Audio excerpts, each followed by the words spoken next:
Stone Brothers production. Hello, welcome back. The next day on our list is Idaho. This will be about 3 serial killers in Idaho, so let's get right into the video. Number 3.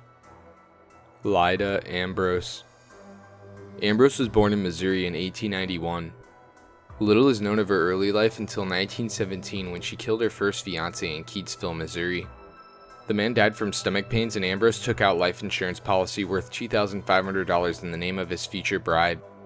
This was at the time when laws weren't strictly guided.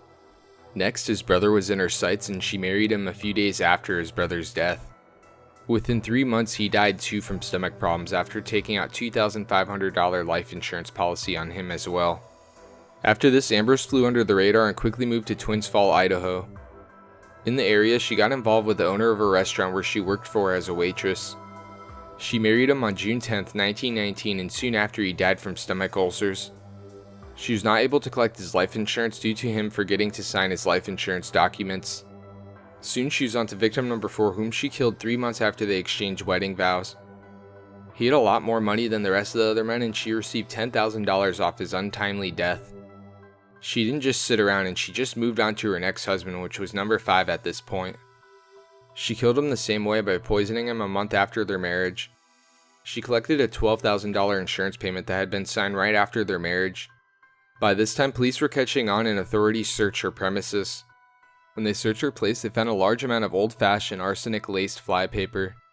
Toxicology tests of her last few husbands revealed that heavy doses of poison was in their remains. Soon after, the police arrested her in Oakland, California and returned her to Idaho where she had killed most of her husbands at. Ambrose was convicted of first-degree murder and she was given a life sentence. She was always a planner for things in her life and she even planned her escape of the Idaho State Prison on May 4, 1931. A year or less later, in 1932, she was recaptured in Kansas City and she was searching for another husband to kill for profit. She stayed in prison for the rest of her life sentence and died in prison of old age. Number 2. Paul Rhoads. Rhoads is an Idaho native born in 1957 and had a list of small-time arrests dating back when he was 21 years old. In May of 1978, he was charged with refusal to obey lawful command of the authorities. He also received grand theft charges that were filed against him 6 months later. The latter count was dismissed before the trial. Rhoads got more theft and burglary charges throughout the early to mid-1980s. Rhoads was lucky he wasn't caught during the multiple times of his arrest because of murdering during that time. Authorities had their suspicions of Rhoads starting his first murder back in May of 1985 in Salt Lake City, Utah, shooting and stabbing 18-year-old Christine Gallegos.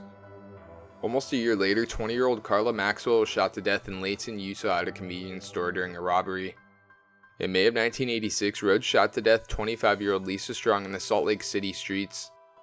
On February 27, 1987, Rhoads kidnapped 21-year-old Stacy Baldwin from her job at a convenience store in Blackfoot, Idaho.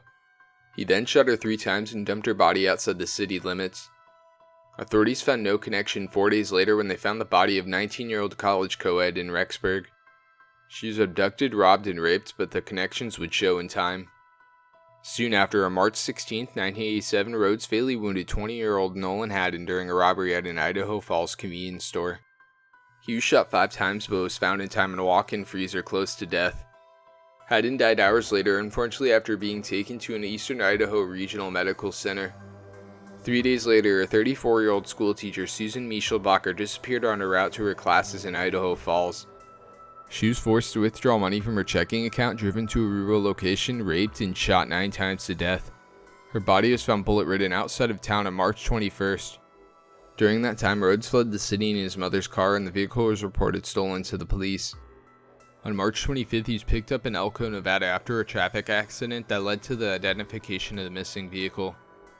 Authorities matched ballistics to a .38 caliber Smith & Wesson revolver and a box of bullets that was confiscated from the vehicle that was linked to 3 deaths in Idaho.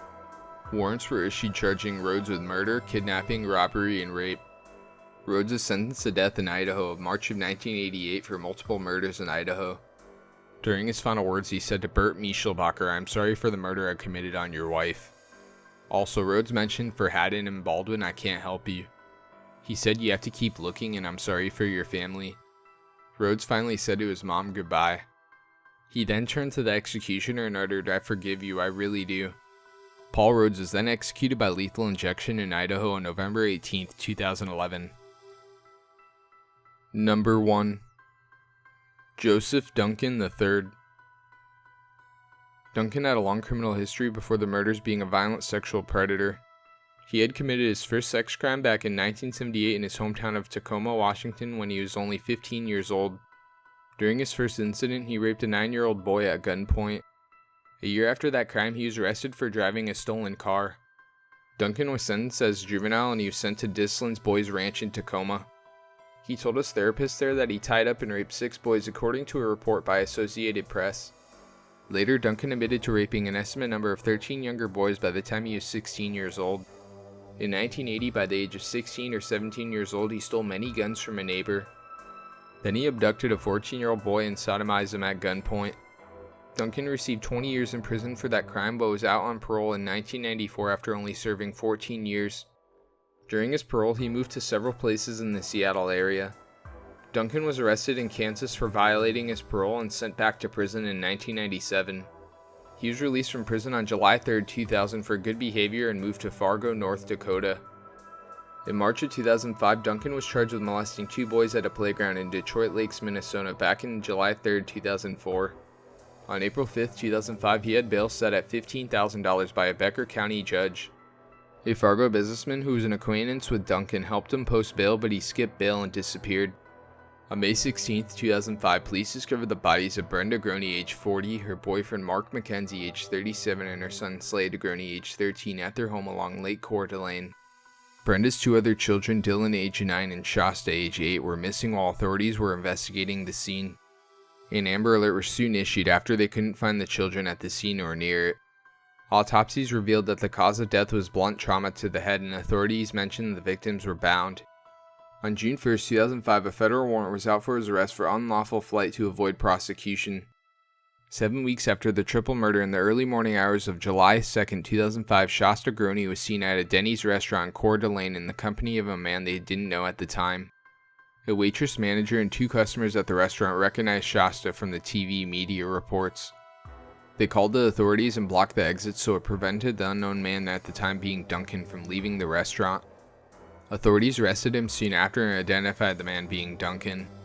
Shasta identified herself to the waitress and the police soon after. On July 4, 2005, investigators found human remains in a makeshift campsite in the Lolo National Forest near St. Regis, Montana.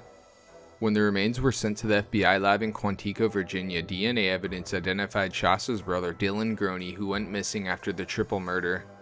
Shasta was interviewed later, which she mentioned Duncan killed her mother, older brother, and her mother's fiancé. Duncan then took her and her brother away in a red Jeep Cherokee, which Duncan had during his arrest. Both Shasta and Dylan were repeatedly molested for 6 weeks while they were missing. She mentioned they drove long distances and stayed in 2 various locations where Duncan told her of beating her family to death with a hammer. On August 3, 2005, Duncan was connected to the murder of Anthony Martinez 8 years after he was murdered, matching fingerprints from his body to Duncan. He also confessed to the 2 murders of Samiho White and her sister Carmen Cubillas back in 1996. Their remains were found on February 10, 1998 in Bothell, Washington. On October 16, 2006, Duncan plea bargained to all state charges against him in Idaho. He was sentenced to 3 life terms without the possibility of parole for the 3 kidnapping charges. He also received 3 life terms without the possibility of parole 2 years later for the multiple murder convictions. After all the federal and state trials for his crimes, Duncan received 6 life sentences in the state of Idaho for the kidnappings and murders of Shasta's 3 family members. Also, Duncan received 3 death sentences for the kidnapping of Shasta and her brother Dylan and the murder of Dylan in federal court. Lastly, he received 2 life terms for the kidnapping and murder of Martinez, but was never convicted for the 2 other murders he confessed to. I hope you enjoyed the video. Please like, share, and subscribe because it helps me continue this series. Next state on our list is Illinois, so I'll see you next time.